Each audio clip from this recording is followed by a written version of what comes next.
recorded, and the webcast will be posted on our website along with the fourth quarter investor presentation. Please also note that some of the statements provided during this call are forward-looking.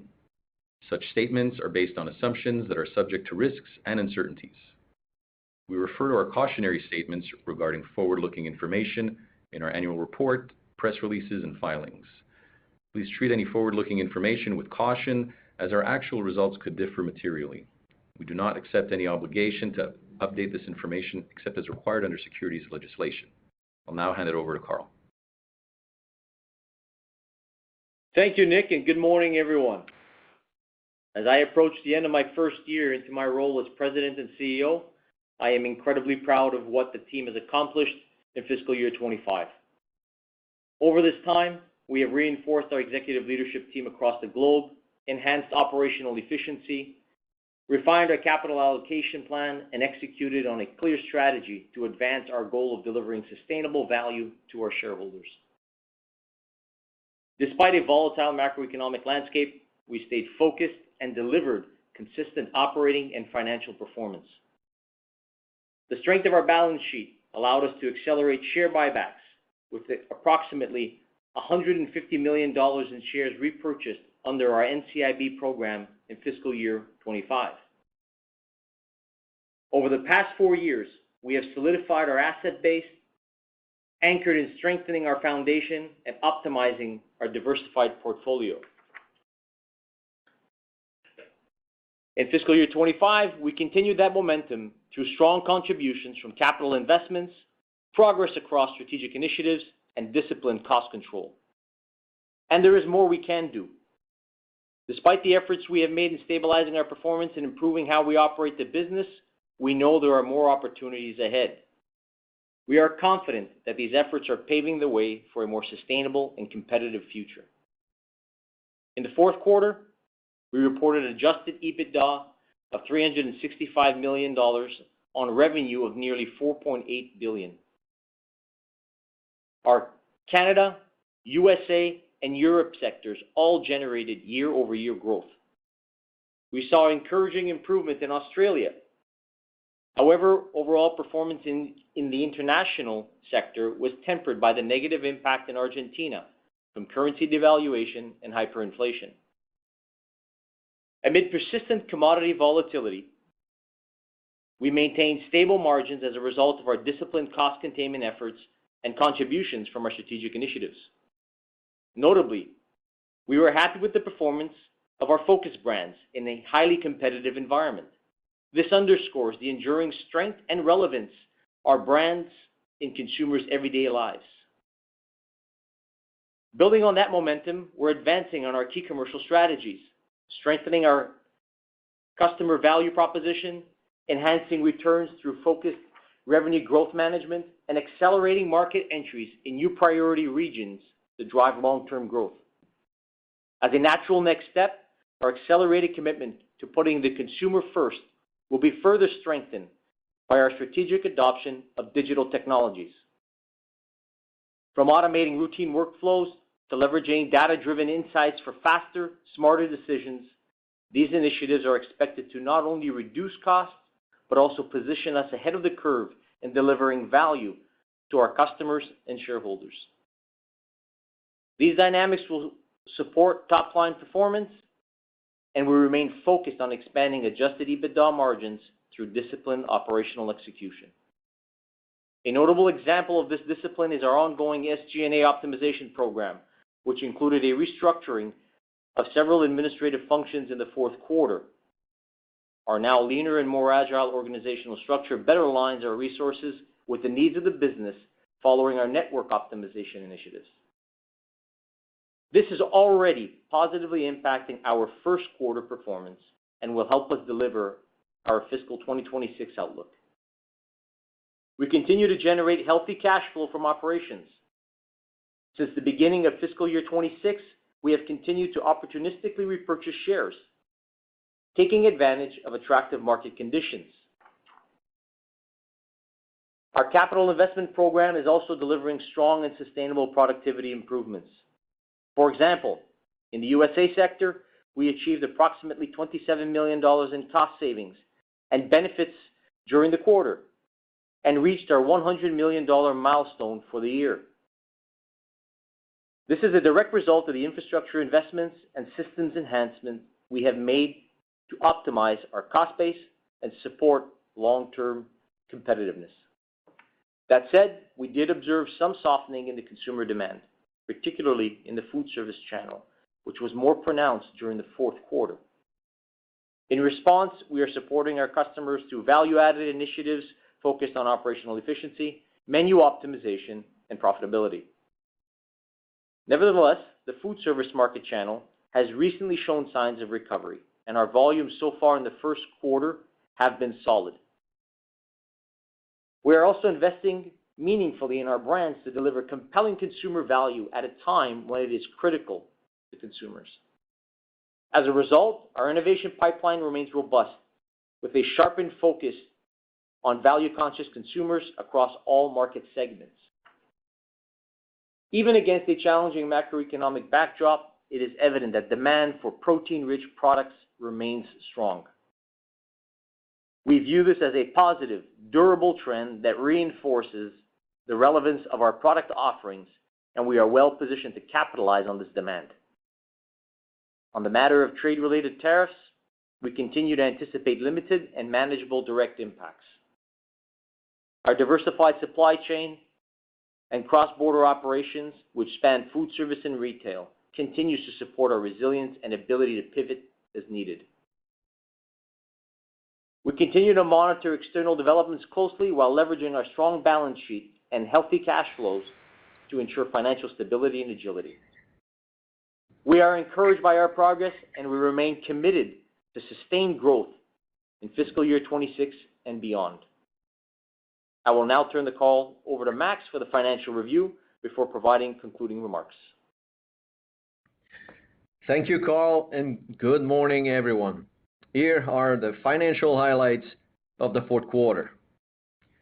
Consolidated revenues were $4.8 billion, a 5% increase when compared to last year. Revenue increased mainly due to higher domestic selling prices and higher international cheese and dairy ingredient market prices, as well as higher sales volume in Canada. Adjusted EBITDA amounted to $376 million, similar to Q4 of last year. Net earnings for the fourth quarter totaled $74 million, and on an adjusted basis, net earnings totaled $128 million, down 28 as compared to the same quarter last year.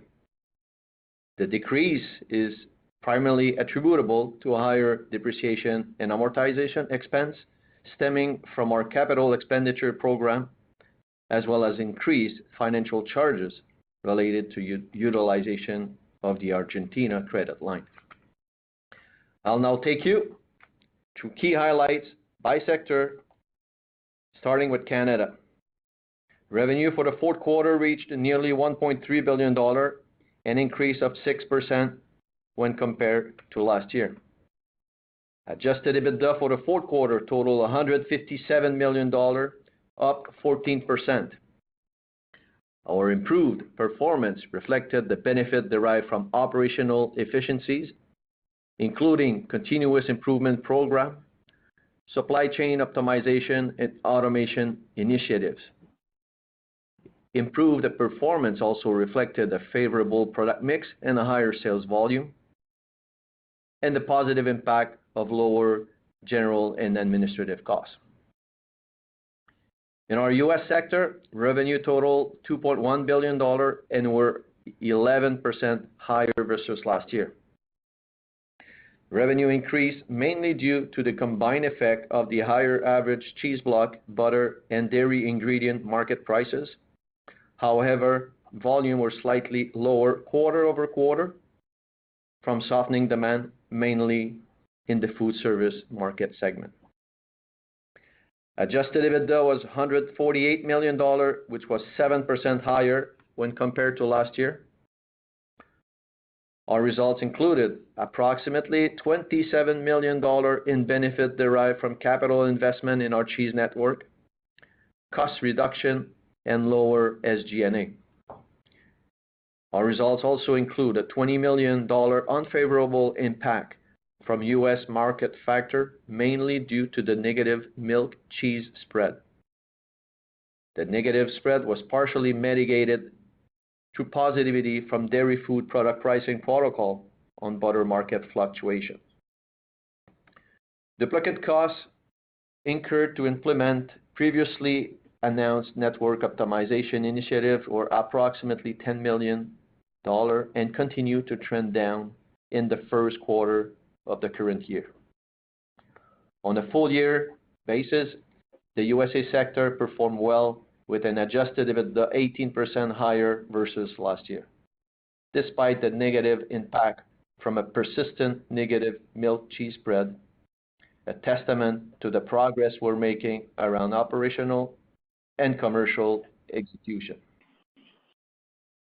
In the international sector, revenue for the fourth quarter were $1 billion, down 10% versus last year.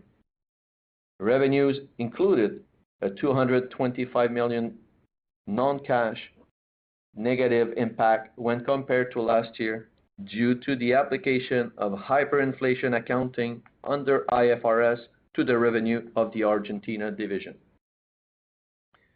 Adjusted EBITDA totaled $47 million, down $41 million on a year-over-year basis, and this year-over-year decline in adjusted EBITDA was mostly driven by our Argentina division, which its result impacted by higher production costs due to the effect of inflation and the peso devaluation, reduced milk availability in Argentina further contributed to higher milk costs, the less favorable effect of the currency fluctuation on export sales denominated in US dollar, and the non-cash negative impact of $9 million due to the application of hyperinflation accounting to the Argentina results when compared to last year.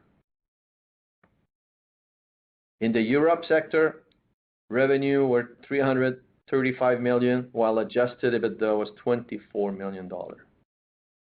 Adjusted EBITDA margin recovery reflected the positive impact from a higher sales volume in the retail market segment. The favorable adjusted EBITDA margin comparison was due to the selling off high inventory costs last year, which had put down pressure on our adjusted EBITDA. Net cash generated from operating activities for the fourth quarter amounted to $362 million, while CapEx for the quarter totaled $113 million, in line with our plans. A healthy balance sheet and a strong cash flow generation provides us with a foundation for financial stability and flexibility. We have been able to deliver a consistent cash generation as well as reduce our net leverage ratio, positioning ourselves to better navigate this uncertain environment. As of March 31, 2025, our net debt to adjusted EBITDA ratio stood at 2.1 times, reflecting our healthy financial position. On capital allocation, as Carl mentioned, our focus remained on share repurchases. We repurchased approximately 4.8 million shares during the quarter for a total of approximately $120 million. Subsequent to the quarter end, we repurchased an additional 2.5 million shares for approximately $63 million. Looking ahead, we are in a good financial position to capture opportunities and continue to operate in a dynamic environment. This concludes my financial review, and with that, I'll turn the call back to Carl. Thank you, Max. In Canada, performance exceeded expectations with a year-over-year improvement in adjusted EBITDA and a nearly 100 basis point increase in margins. From a commercial standpoint, we saw strong momentum. One of Canada's largest pizza chains launched a new stuffed crust product featuring our mozzarella cheese sticks. In the QSR channel, a major customer introduced a protein coffee beverage with our Dairyland protein drink. This builds on the retail success of our Dairyland protein line. In the U.S., our results improved year over year, driven by benefits realized from strategic capital investments in our cheese manufacturing network, targeted cost reduction initiatives, and lower SG&A expenses. Looking ahead, our strategic focus in the U.S. is building on a best-in-class operation. We have invested significant capital over the past 4 years to expand production capabilities. These investments are now enabling us to efficiently scale new products nationally and unlock new growth opportunities across customers and channels. We see meaningful opportunity to expand margins over time, and our multi-year plan, focused on operational optimization, launching winning innovations, and distribution expansion, is right on track. I'm pleased to share that our Franklin cut and wrap facility is nearing the completion of phase 1 of the ramp-up, a significant milestone that reflects the strong collaboration across our teams. As we continue to progress with the ramp-up throughout the year, we expect to see a meaningful reduction in the duplicate operating costs associated with our transition. This progress will also position us to further consolidate production and drive greater efficiency across our network, particularly in preparation for the planned closure of our Green Bay facility at the end of the calendar year. Additionally, we made progress optimizing our plant network and are now beginning the next phase of logistics and distribution infrastructure improvements. These early-stage efforts are essential to driving long-term efficiencies. In support of this work, we recently completed a new 300,000 square foot distribution center in Caledonia, Wisconsin, complementing our nearby Franklin facility. This new site will enhance our service capabilities and simplifies our supply chain. Momentum behind our U.S.-focused sales initiatives is also building, and we are optimistic about what lies ahead. Examples of some of these initiatives include securing new volume for a national fast casual chains cheese program supporting their Monterey Jack needs. We were also selected by a major QSR brand for a product relaunch with our cheese supply, a strong endorsement of our quality and reliability. On the retail side, we took a key strategic step with the restructuring of our sales team. We've established a dedicated growth channels team focused on driving our branded business and aggressively pursuing untapped white space in retail. This structure is better aligned with evolving consumer demand and will support accelerated brand presence in high-potential areas. In our international sector, we are encouraged by a strong rebound in domestic volumes in Argentina. This is despite the devaluation of the peso not keeping pace with inflation and leading to higher production costs, particularly for milk. Volumes grew compared to prior year, driven by increased consumer demand for soft, pressed, and processed cheese. In Australia, we benefited from a more favorable balance between milk costs and international cheese and dairy ingredient market prices. Domestic volumes in Australia remained stable.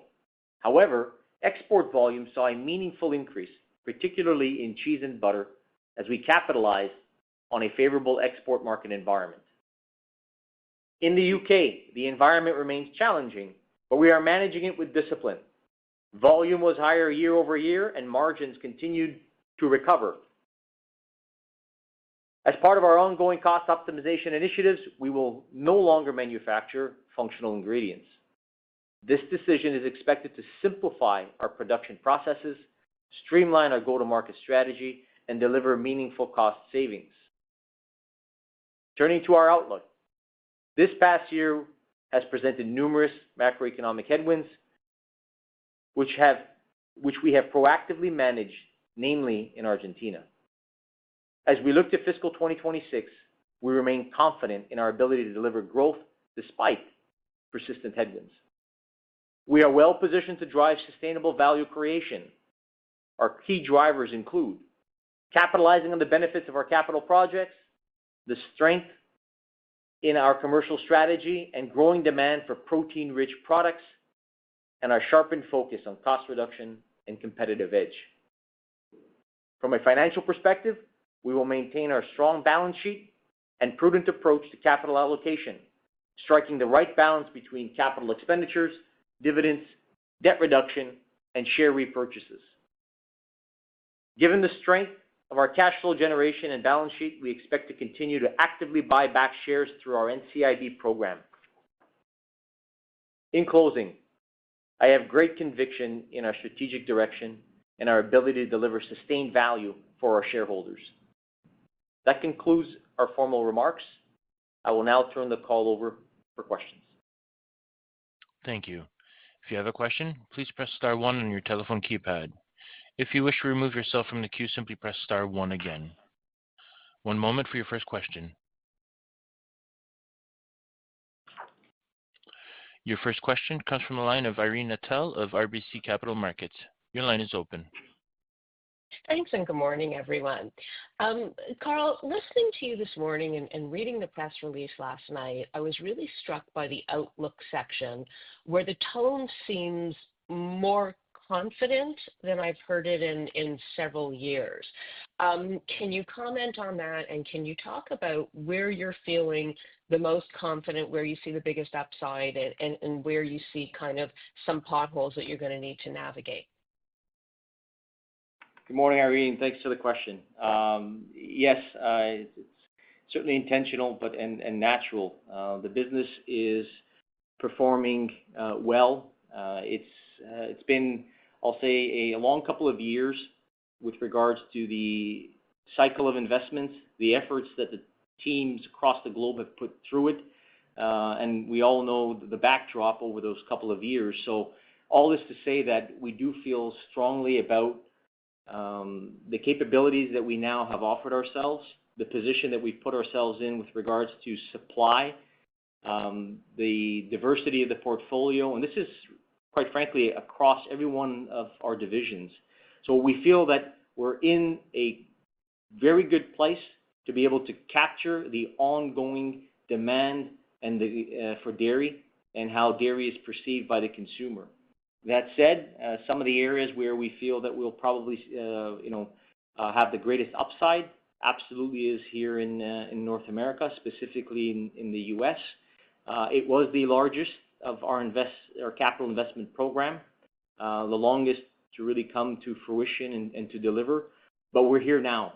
The team is stable. The team is very motivated, and I know that we'll be able to benefit from the demand in the marketplace, and we're in a good place. So there's going to be growth across every one of our sectors.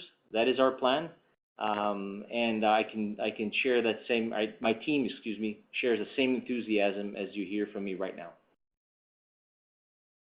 That's great. Thank you.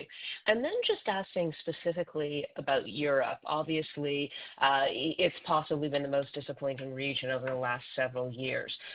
How would you describe where it is today, and what is reasonable for us to expect on a go-forward basis in terms of both revenue, but particularly, somehow reconstituting the profitability of the division? Yeah, our European sector and our team in the UK specifically have navigated through some pretty important inflationary pressures over the last several years. And the reality is that a lot of those input costs we were not able to recover from the marketplace. So it's put the pressure on margins. But despite that, the team has continued to plow ahead with the various network optimization initiatives. They're still in the middle of a couple of them that will continue to contribute positively to the business's bottom line over the current and future fiscal years. But what I would say more specifically, though, is our brand health has been very good with Cathedral City, as well as Clover in our butters, rolls, and spreads business. And we do feel we're in a good place with both the balance around branded offering into the marketplace, as well as what we do provide in the private label sector. There's a greater degree of stability as well in the overall pricing, specifically associated to a more stabilized inflation. And I think one of the things that we need to keep in mind is historical EBITDA margins were 18+%. What would be more normal for a European sector at this point is going to be more in the low teens to mid-teens as an ongoing for the business. That's really helpful. Thank you. Your next question comes from the line of Mark Petrie of CIBC. Your line is open. Yeah, thanks, and good morning. I wanted to follow up on a few of the comments in your prepared remarks, and I guess specifically the comment about accelerating investment in priority regions, and I'm hoping you could just expand on that a little bit. Thank you, Mark, for the question. I would tell you a couple of things. One, certainly with the call it the tariff wars that we have, we've had to accelerate in many ways, finding incremental markets to move some of our products to, especially from our U.S. operations, who have had a number of different, I'll call them hurdles, in selling to their traditional channels. Whenever there's an obstacle, it always presents an opportunity, and that has actually allowed us to explore more aggressively and more urgently new markets. And I think we've been successful at bringing into these new territories. And by territories, I'm talking about expanding with an example, Southeast Asia. We would have had maybe a more limited set of customers beyond what we traditionally sold. Today, we're taking full advantage of that entire region. Furthermore, we're expanding some of our offerings into the Japanese market and also looking to other areas in the Middle East as well. So it's a combination of two things. One, where is the dairy demand coming from in various parts of the world? And some of that is shifting or accelerating with the territories I just described. Others is coming from the fact that the supply agreements and trade agreements from various countries we operate in and the relevance and value that come from that have been shifting, forcing us to find those new markets as well. And does all of that work have a meaningful impact on your profitability, or how you sort of look at that over the next year? New market entries, two things. For the first part, it's ensuring that we don't erode our current baseline, and that has not happened. We see it through our first quarter today, and for the most part, we're happy with where we've been able to bring our products to and the margins associated to it. It's what it does in the longer term. Establishing yourself as a relevant supplier, credible supplier in new areas takes time. We might only be afforded the opportunity to supply one aspect of our portfolio or one SKU. The intent is to continue to develop relationships and build upon them. So it's a multi-year process to make meaningful improvements in these new areas. Yeah, understood. Okay, that's helpful. And then I'm also hoping you could expand on the work on SG&A optimization and maybe shape the materiality of that with regards to the current cost base and how you look at that playing out in fiscal 26.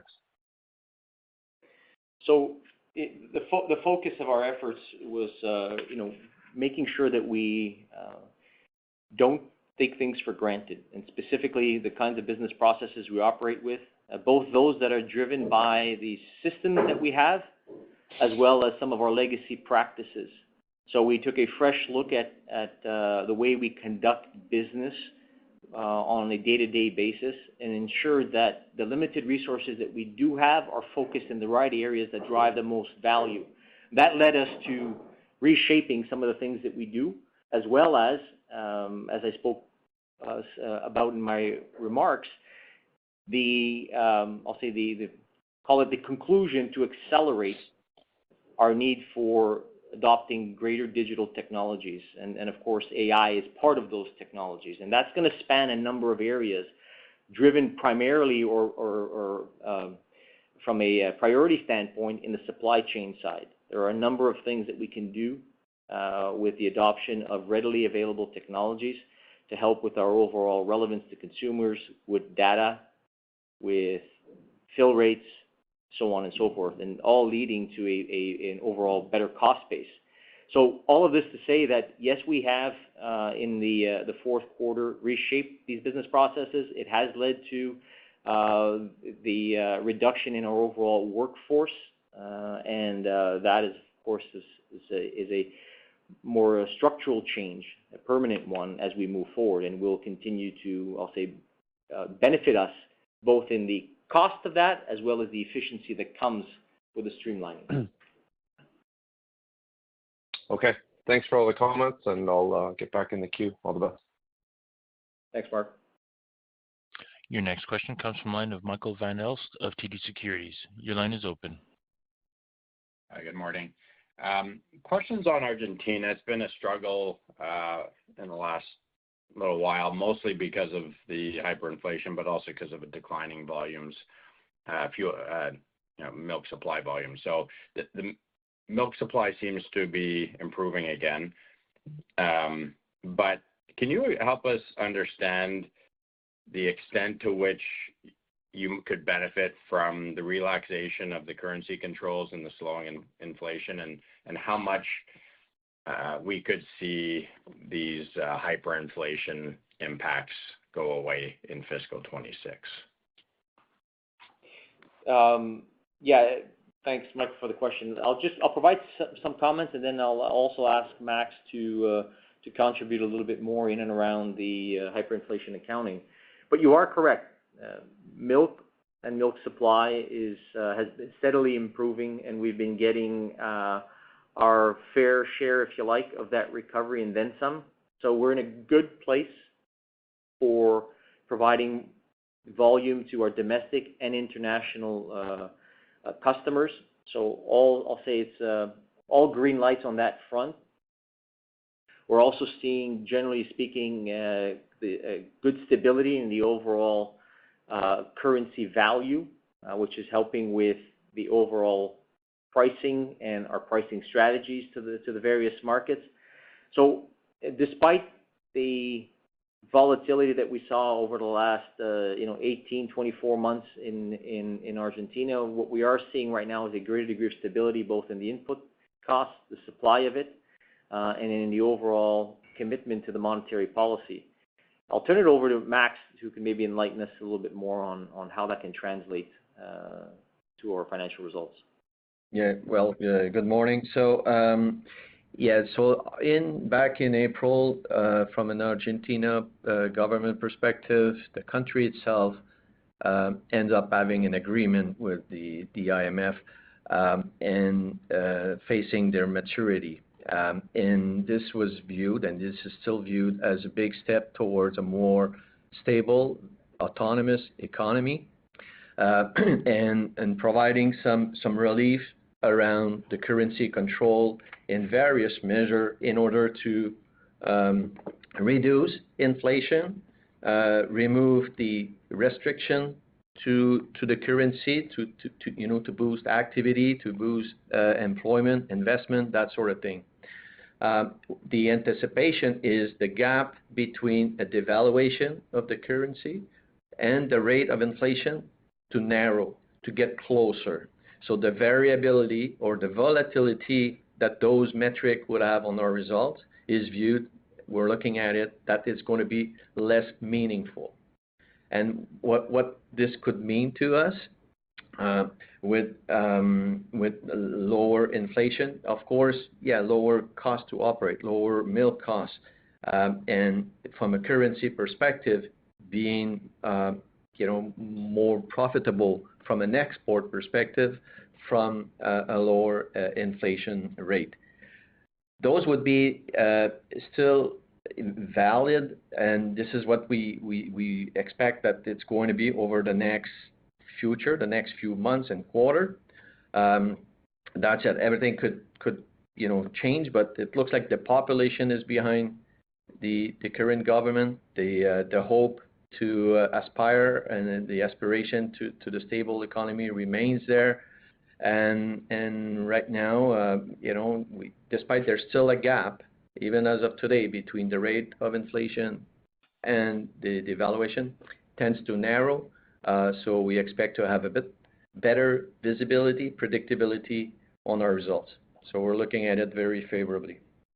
Yeah. So just to simplify it a bit for me, it seems like you're probably close to break even in Argentina this quarter, given all these impacts. But is the narrowing of that gap between inflation and foreign exchange devaluation, is that enough to turn it positive, or is it just slowing the pace of erosion and profitability and making over the next few quarters? Like you did say you're expecting profit growth, so I guess where's profit growth going to come from in Argentina?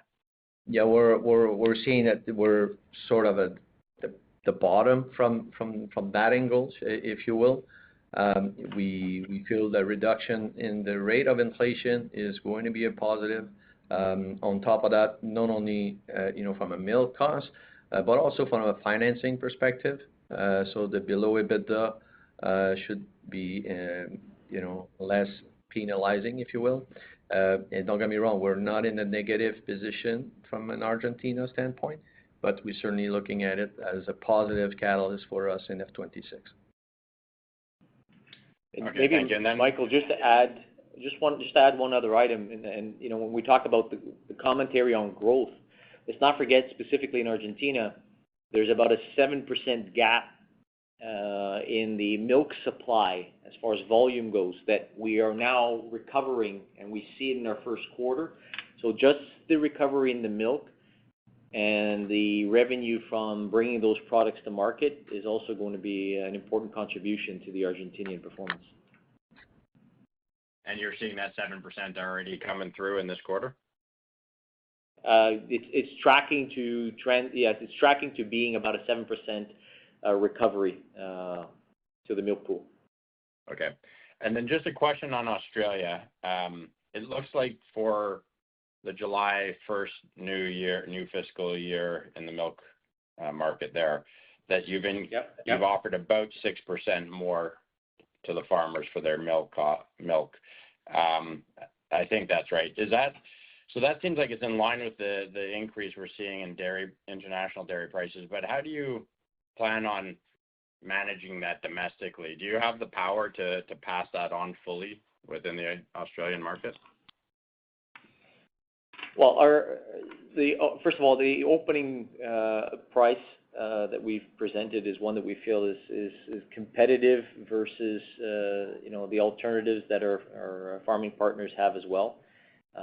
It's a competitive price, aligned and balanced between that of what the consumer is willing and capable of paying in the domestic market, as well as the same in international, but certainly balanced against the index that exists. So we feel good about the opening price. We feel good about continuing with our model, and our model is we will continue to support our farming community as the commercial activity and the demand in the marketplace and pricing accordingly continues to improve. And we've seen a meaningful improvement over the last 12 months in the GDT as well as the demand. And I would also say for specifically Australian products, part of that stemming from a shortfall in the European supply to various markets. It's a bit of where the commentary earlier I had made around having to find new markets or new markets pulling from us as various things occur in either trade wars or just basic milk supply. In the end, I do feel comfortable that our dairy industry is all in the same place. We do need to recover the costs that come at us in a balanced way, and it's our job to continue to bring value to the domestic space. So we do feel that despite an increase in the raw milk price or farm gate price that we're willing to pay, that's not going to be a detriment to our bottom line. Okay. All right. Thank you. Your next question comes from the line of Vishal Shreedhar of National Bank. Your line is open. Hi. Thanks for taking my question. Wondering if you can help us in terms of modeling, quantify the benefits we should expect in fiscal 26 related to duplicate costs. In fiscal 25, it was $42 million. And so how should we expect that to cycle off, and what numbers should we model? I'd say a couple of things. So we've peaked. The crest of the duplicate cost was in our Q3 fiscal 25. Our Q4 numbers would have been an improvement over that. As we sit here in our first quarter, we're also seeing a continued improvement. So it's going to be meaningful. And I know I've said this before. The bulk of, or the most important reduction in the duplicate costs will come from the complete closure of the Green Bay manufacturing site. And when those production lines, or specifically the production volume, integrate into Franklin, that's when we're going to see the most meaningful improvement. And that's slated at this point and we're confident in our timeline, to be no later than the end of the calendar year. So we're going to continue to see, despite that dual operating environment, we will continue to see improvements in the overall Franklin operating costs, performance, output, all of the other key metrics for manufacturing. The other thing I would say, just on the overall U.S. platform, we've been chasing approximately $200 million in operational efficiency and savings. A portion of that was delivered through the late end of fiscal 24. As we stated, over $100 million was achieved this last fiscal year, fiscal 25, and we expect that the remaining of that will be delivered in 20, most of it, if not all of it, in 26. Okay. So in fiscal 27, then based on your comments, we should expect the duplicate costs to have entirely faded off. Yes, it's absolutely fair to plan for that. It is in our outlook as well, as far as how we intend to operate our business and how we intend to bring our products to market. Okay. In prior calls, you provided a hypothetical benefit from the USDA milk pricing formula of $60 to $70 million USD on fiscal 24 results. Just given all the volatility, I was wondering if you could baseline that again for us, or give us a perspective on how you expect that to unfold. The numbers is still an accurate calculation. So the formulas that were adopted, which are now active as of June 1, they've gone into effect. They are as expected. So the estimate we provided of $60 to $70 million US on an annualized basis as a function of the fiscal 24 mix of goods isn't materially different in our current fiscal 26, I'll say, expectations for products that we're going to bring to market and the product mix. So I would say that there isn't any change in our outlook of what it will deliver to the industry and to Saputo. Okay. DNA over the last several years, it's been growing at an accelerated rate. Obviously, the facility improvements have driven that in part. And just wondering, is it logical to expect that DNA rate and the increase in the actual DNA to start slowing now that we've lapped that investment phase? Yeah, the DNA did increase as it relates to the investment that we've made over the last few years. So that's one of the elements. The other element I would point you to would be around FX. Those just pure conversion, bringing other currencies into Canadian. That explain a number. So we're finishing the year around 620, 630, 628. From a modeling perspective, this remains a good assumption for fiscal 26. Thank you. Your next question comes from the line of John Zamparo of Scotiabank. Your line is open. Thank you very much. Good morning. I wanted to follow up on the new Class 3 formula. Can you say how much of that benefit you expect to fall into this fiscal year and what kind of cadence we might see? So the mechanics of it, as I mentioned, is that the Class 3 milk price is going to be, I'll say, positively impacted here in June. So, prorate that over a 10-month period is essentially what we believe we're going to see with regards to the changes in the FMMO contributions. And you can, based on the product mix being what it is, we certainly take a few quarters maybe for things to shake out. But at the end of the day, as I said, our product mix and what we expect to be marketing is similar to F24, and no real change to our outlook. The only caveat I would put to what Carl was saying is around the inventory. So we still have to flush the inventory, which is could take a few weeks to roll out. So when Carl talks about a 10 months, yeah, it's true that starting June 1st we start to pay a lower milk, but by the time you see it in the results, could be in early Q2 rather than June. Got it. Okay. And then there was a comment on digital technologies and potential savings from that. I wonder if you can expand on those comments. Are there specific examples you can give, and is there a way to quantify the benefits from that? No, we're not at the stage of quantifying, especially that we're in the early stages of identification of the areas that we want to prioritize. As you're likely well aware, it's a vast opportunity, an opportunity to benefit many aspects of our business. And when you consider, in our case, where we believe we've got the highest degree of complexity in data and data management, in forecasting and outlooks, it really is in our operations sector and specifically supply chain.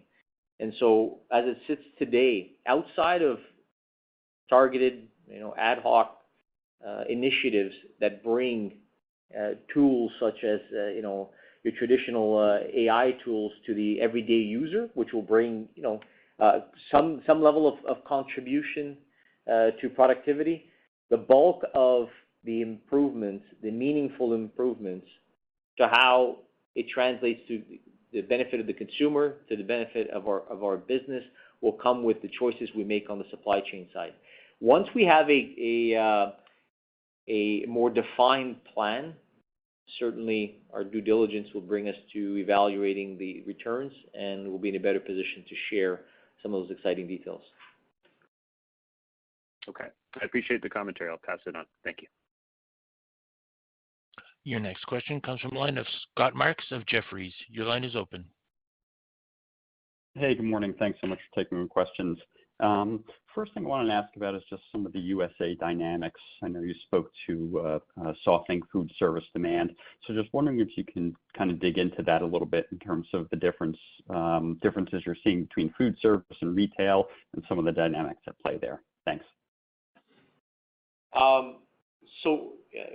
Our business has seen tailing off from call it the late Q3 into Q4, the slowdown in foot traffic that we would have all heard and read of in a number of QSRs, and actually across the board, whether it's fast casual QSRs and so forth, has certainly slowed the overall demand. Now, with that in place, and considering the breadth of our portfolio and the number of channels and relationships that we have, we've been able to work closely with a number of our key customers on the food service side specifically to help with the overall offering. And what we are seeing today is that, first and foremost, dairy is core to many of the QSRs and fast casual outlets and in their menu offerings. So when they start to focus on fewer items to promote focus on bringing value to consumers, dairy tends to be at the center of that. Very few of our products, I'm going to use the word, don't make the cut. So having said that, we've been able to benefit from the focus that they have had over the last couple of months, and we're seeing some of that recovery. On the retail side, of course, the demand has been stronger, and this is not new. We've seen a stronger demand in the retail side as a function of people essentially, slowing their out-of-home consumption. So overall, both on the consumer dynamics and their shopping habits and our ability to supply those we've been able to nonetheless continue to grow our business. Got it. And then just, here in the U.S., we've heard from a number of companies talk about maybe stepping up some brand investments, stepping up some promotional activity. So just wondering if you can kind of speak to the competitive environment in the dairy space right now here in the U.S. And what you're seeing on that front. Thanks.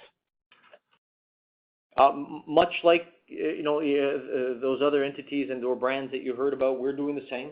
We're certainly bringing to market a renewed focus on our most important brands and ensuring that the right amount of dollars is applied against a smaller set of our offering that has the greatest degree of impact.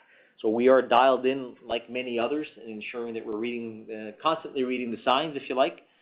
But overall, the balance of milk supply and product supply into the marketplace, the basics of supply and demand, are well balanced in the U.S. So, the consumer continues to see dairy as good value from an overall nutritional perspective.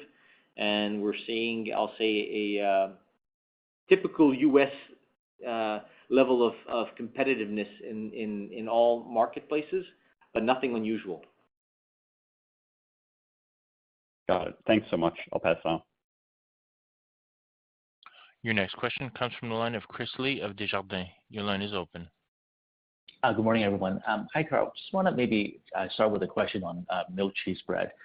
While it is still negative, it has improved sequentially so far in Q1. I know it's a hard number to predict, but based on your expectation for EBITDA growth in the U.S. this year, what type of spread are you forecasting for this year, especially when you take into account the benefit from the lower Class 3 milk price? Thanks. I guess I would say that had I been asked to predict this at the start of every other fiscal year over the last 3 years, I would have been wrong. So, and I share that because the dynamics and the volatility have been present and are certainly still present.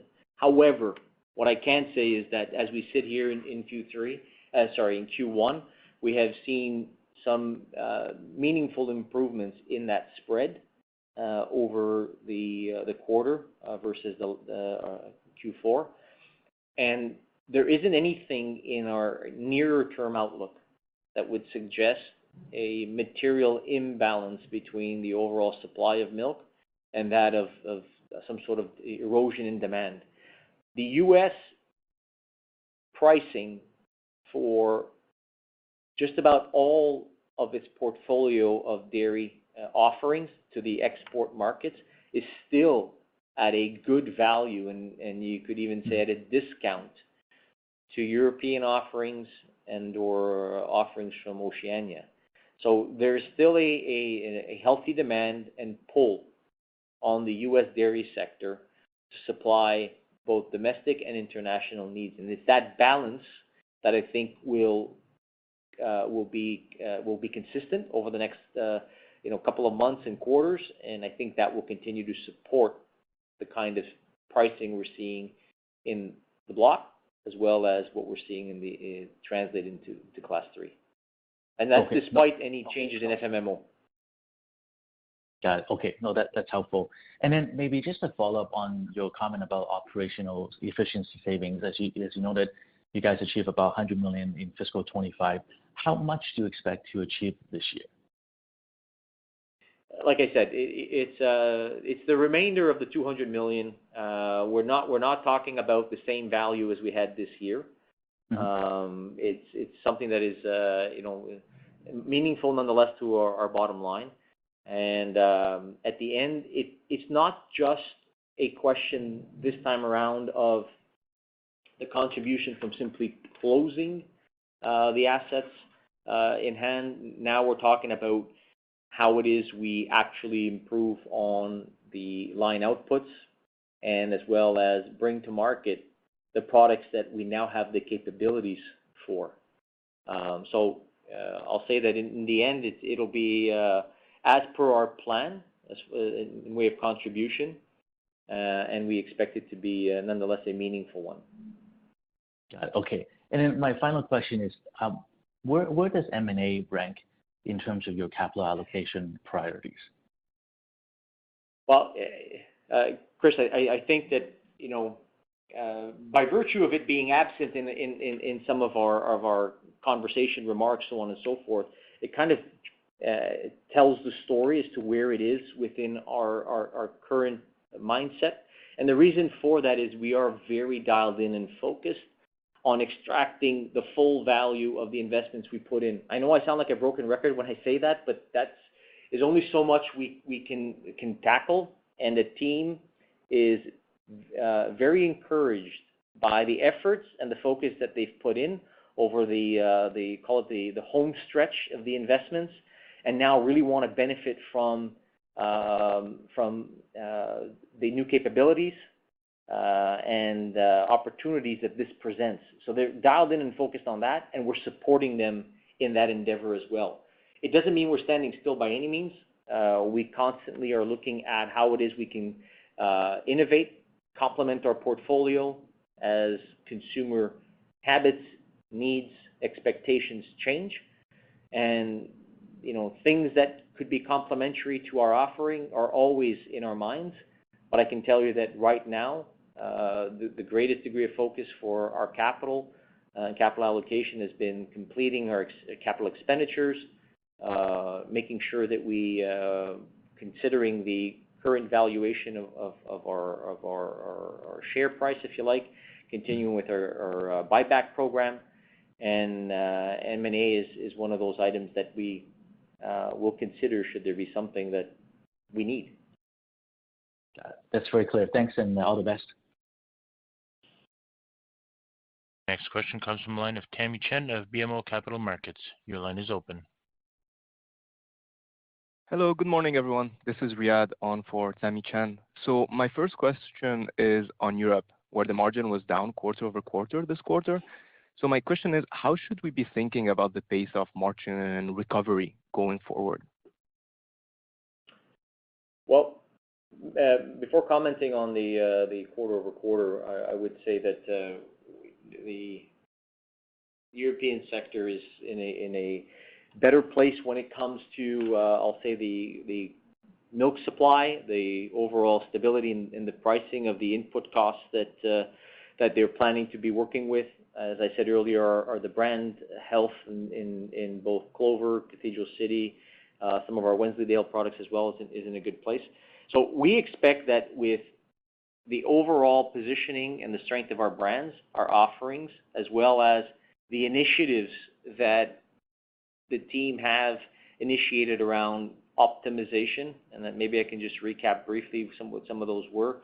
It's basically, consolidating our cut and wrap capabilities into our Nuneaton site, and that is not completed as of yet. It's 3/4 of the way there, so more to come on the overall bottom line benefits and contribution. We've also recently announced changes to the byproducts that we will be bringing to market, so the ingredients that once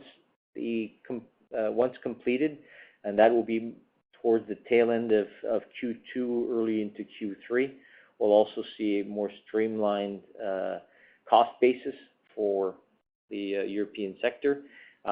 We do believe that the margin will continue to recover with all these initiatives in place. I don't know, Max, do you have any comments on the Q over Q in particular? No, I think you covered it all, Carl, to be fair. Okay, great. Thank you. My second question is if you would be impacted by Trump's new proposed tax bill, where he's intending to materially increase the withholding tax on dividends repatriated from U.S. subsidiaries of non-U.S. parent companies. Like, do you guys receive dividends from your U.S. subsidiaries at all?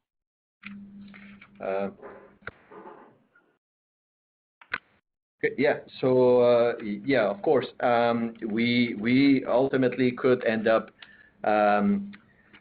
being targeted with this one big beautiful bill. Should the needs to repatriate funds out of the U.S. into Canada, we tend to use our cash that we generate in the U.S. to reinvest within our U.S. business. It's not a corporate tax rate per se. It would typically impact us more when we the transborder payment and on cash repatriation. So we don't foresee significant impact on the near term and the short term. Long term, yeah, it could be an impact with increased withholding tax that is taking place. But the bill also creates incentive for investment in the U.S., such as R&D, accelerated depreciation, that sort of thing. That creates opportunity for us to strengthen our network as well and use the cash that we generate in the U.S. So not so much of a disturb, but still we'll be watching out the detail as they become available. And yeah, this is it. Great, thank you. With no further questions, I will now turn the call back over to Nick Estrela. Thank you, JL. Please note that we will release our first quarter fiscal 2026 results on August 7, 2025. We thank you for taking part in the call and webcast. Have a great day. This concludes today's conference call. You may now disconnect.